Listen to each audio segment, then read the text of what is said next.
Alors on continue cette petite session préparation de support, tendage de toile avec ou sans pince à tendre. Donc là je suis quand même allée chercher une pince à tendre pour vous montrer un petit peu. Surtout que même au bout d'un seul format, hein, vous avez les poignées qui saturent, donc il faut quand même faire gaffe à votre gaine carpienne.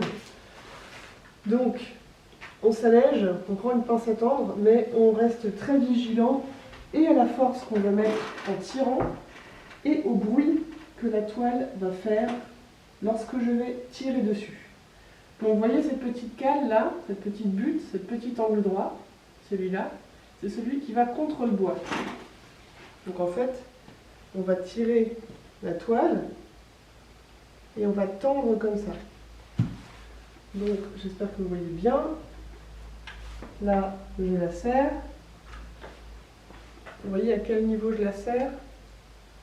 C'est pas...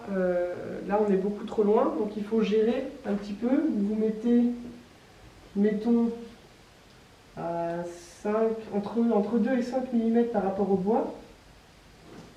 Vous tirez, vous pressez d'abord, d'accord? On ferme bien. On ne se met pas trop loin de la première agrafe qu'on a posée non plus. Voilà, là je serre bien et je vois que le milieu de ma pince à tendre, qui serre le tissu, il est à 5 mm du bord. Donc là je vais tirer comme ça, jusqu'à ce que la petite butte de ma pince à tendre soit parallèle au bois, qu'elle touche et elle le longe, d'accord? Si je sens qu'il n'y a pas assez de pression, et que ici c'est tout mou et que je le sens dans mon bras, ces mollassons, et bien je vais tout simplement aller un peu plus loin que les 5 mm, jusqu'à ce qu'ici on voit que ça tende, et là je presse, et je vois ça fait une légère petite vague comme ça. Il faut faire très attention, il faut essayer autant que faire se peut de la garder bien droite, c'est-à-dire que les grands experts pourront s'amuser à tenter de garder la fibre absolument parallèle au cadre du châssis. C'est possible. C'est du temps, mais c'est possible. Donc vous voyez le geste, je le fais 2-3 fois, histoire que vous mémorisez bien. Je prends le tissu dans la pince à tendre, je tire. On continue la répartition des forces. Rappelez-vous, un côté appelle le côté opposé dans la diagonale. Donc je me mets... Là, j'ai ma pince à tendre pour le petit format qui touche quasiment, qui est sur la même ligne que l'agrafe précédente.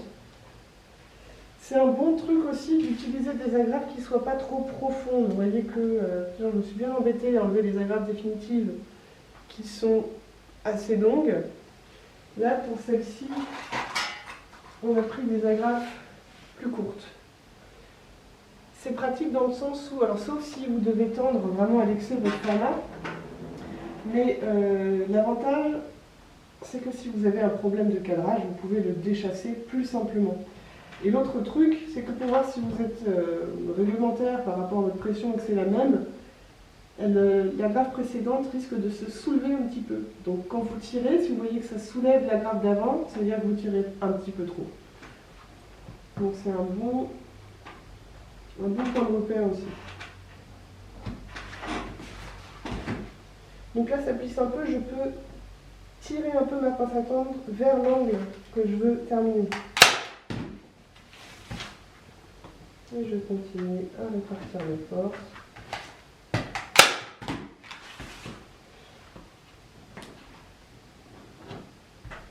Et vous voyez, classique.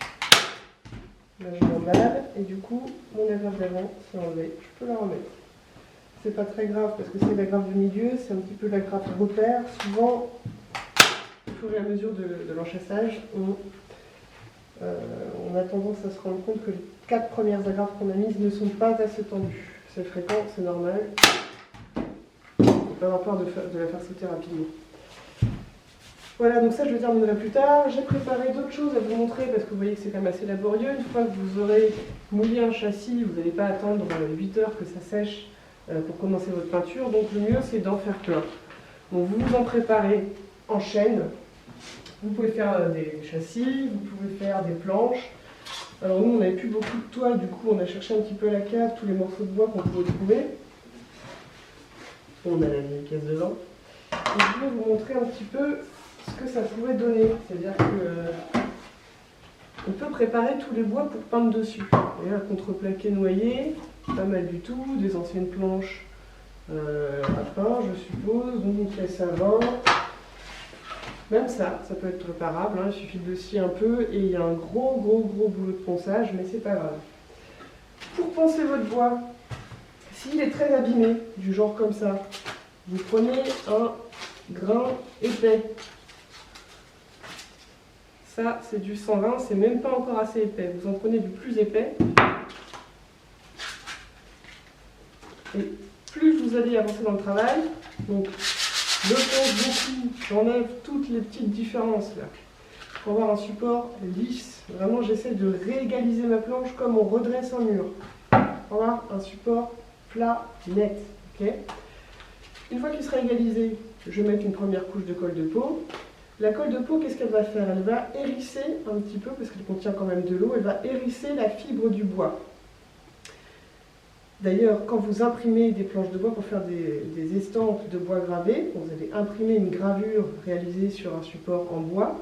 Si vous voulez que la fibre de votre bois soit relativement apparente sous votre dessin, vous passez une petite éponge juste imbibée sur votre planche avant de l'ancrer. Et une fois que vous allez mettre votre planche sous presse sur votre papier, et vous allez redécoller le tout pour obtenir votre estampe, vous allez voir que les fibres de votre bois seront plus apparentes que si vous n'aviez pas mouillé votre support légèrement avant. Alors, on va aller chercher cette colle de peau. Mais avant, je voudrais quand même vous montrer ce que ça peut donner des petits supports sur bois, parce que c'est quand même... Moi je trouve que c'est vraiment canon. Donc ça c'est pas mes peintures, c'est les peintures d'Olivier Gontiès. Donc, vous pouvez voir, voilà, donc il a des travaux d'empattement qui sont différents des miens. Là, on n'est pas dans l'empattement, c'est tout doux. Bon, après, il y a eu un gros coup de vent avec plein de pollen de fleurs. Donc, il va falloir qu'on soit méticuleux à restaurer tout ça. Donc ça, c'est de la peinture à huile sur bois. Il y a aussi ça qui est plus étrange. Ça, c'est sur du noyer. Ça, c'est pas Olivier Gontiès, ça, c'est moi. Donc c'est pas terminé. On peut quand même travailler avec beaucoup de finesse sur le bois. C'est ça qui est fantastique, c'est que vous travaillez en jus, c'est-à-dire avec des choses très diluées, vous avez des choses splendides et vous pouvez ensuite vraiment jouer avec des empattements plus marqués. Vous pouvez avoir un lissé parfait, vous pouvez faire des flous, des fondus, c'est fantastique.